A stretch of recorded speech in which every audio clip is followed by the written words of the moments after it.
As we said, one of the unique things about this anniversary weekend is we share it with the Richmond Township Fire Protection District. And both of our histories here started before sliced bread, before Scotch tape, before chocolate chip cookies. Like, that blows my mind. So, and I'm sure that they'll have a few more fun facts to share with you. And while we have shared this community with them for a century, suddenly this last May, our two entities in town became much more intimately connected. One of our longtime team members had a serious medical emergency at our shop at the end of a day, and we needed our emergency services like we have never needed them before. And so we're going to talk a little bit more about that this afternoon, or this morning. But first, I'd like to hand it over to Fire Chief Jim Prickett, who's going to give a few words about the centennial for the fire department. All right, well, welcome everyone. The district's celebrating 100 years. With that, I'm also kind of a history buff, so I like to go back and remember where we were to kind of explain how we got to where we are. So in 1926 in February, a group of 21 men got together and formed the first fire department. That was under the leadership of Mayor Curly Stevens, which Stevens Park, the Stevens family, very well known in the area. In 1926, they purchased their first fire engine, which we have it on display across the street.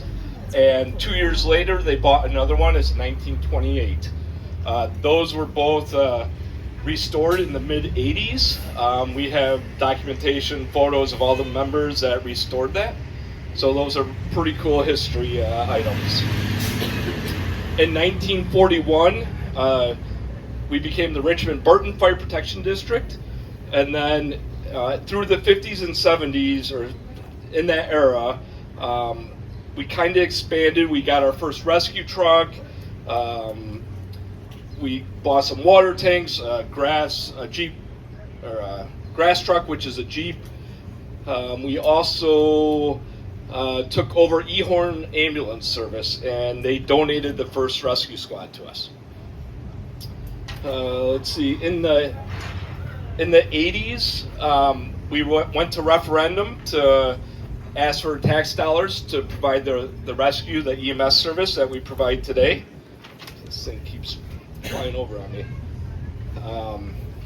With that, the Glassmith building was our fire rescue barn for a long time. I know there's some former members here that used to run across the street responding to calls.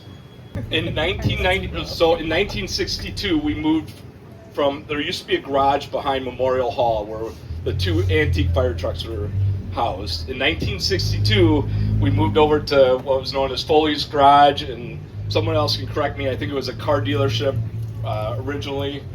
In the early 2000s, we were able to buy a new fire truck. It lasted us about 25 years. We just sold that last year, year before. In 2003, we passed a referendum to staff 2 people during the daytime hours in our station. What we were finding, the volunteers working in the area couldn't respond like they used to, so we had to have staff in the station. Throughout the 2010 timeframe, we received several grants. Our most recent grant was worth $600,000 for new, we call them SCBAs, or what we wear on our backs to go into a fire. That was a regional grant that we shared with Hebron Fire District. So those are in service, state-of-the-art air packs for the members.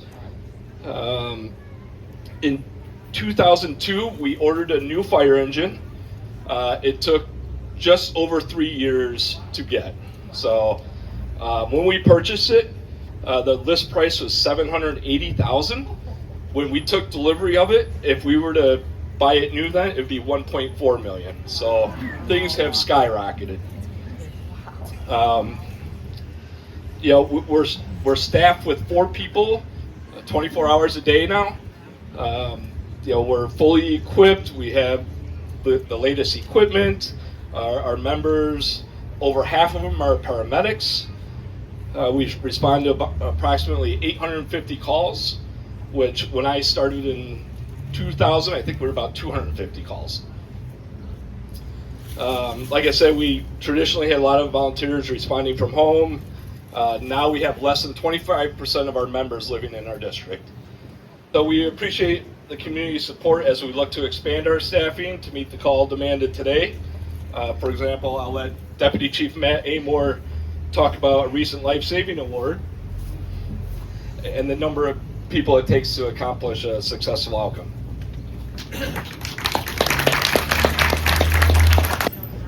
Good morning. Like Chief Prickett said, I'm Deputy Chief Matt Amor. I'm here to talk to you about a day that was pretty successful for everyone involved. On May 2nd, our fire department was dispatched at 4:56 in the afternoon. Our ambulance went en route with 2 people initially within a minute.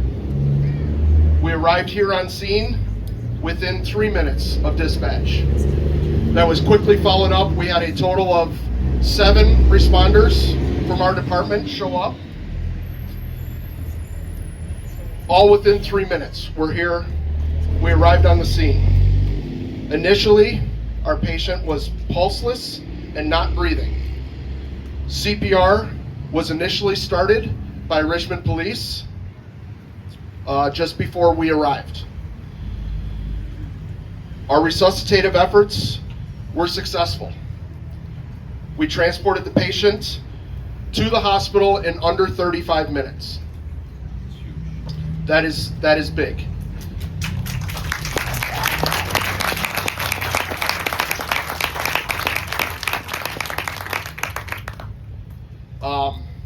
I've been doing this a long time, and it's not very common that we're able to speak and talk about the outcomes we have today. Miss Robin is here with us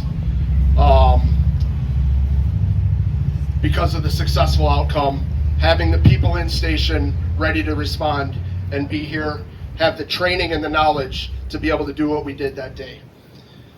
With that being said, I'd like to honor some of the members that were there that day. Not everyone was able to join us today. We have Deputy Chief Eric Schwinn. He's not with us here today. We have firefighter paramedic Austin Krummick. Firefighter paramedic Liam Welch.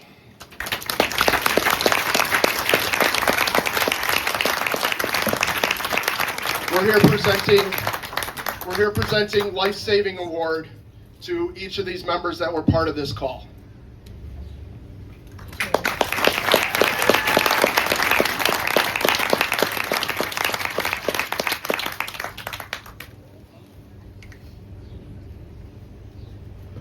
Firefighter paramedic Acting Officer Brendan DeGroot.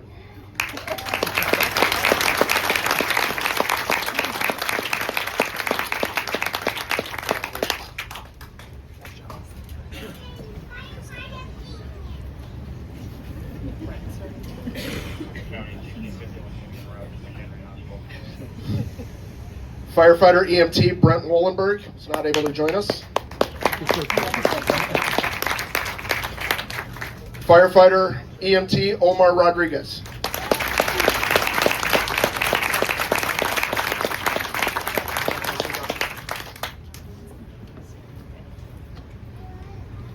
And Firefighter Randy Carls.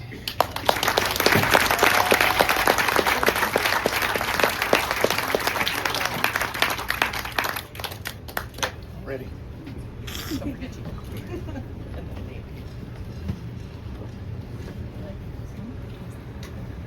And Officer Nathan Muley.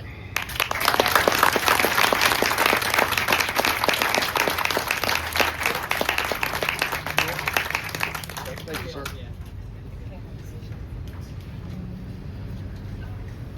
So these individuals, with the training have been provided, we're here celebrating what they were able to do for Robin.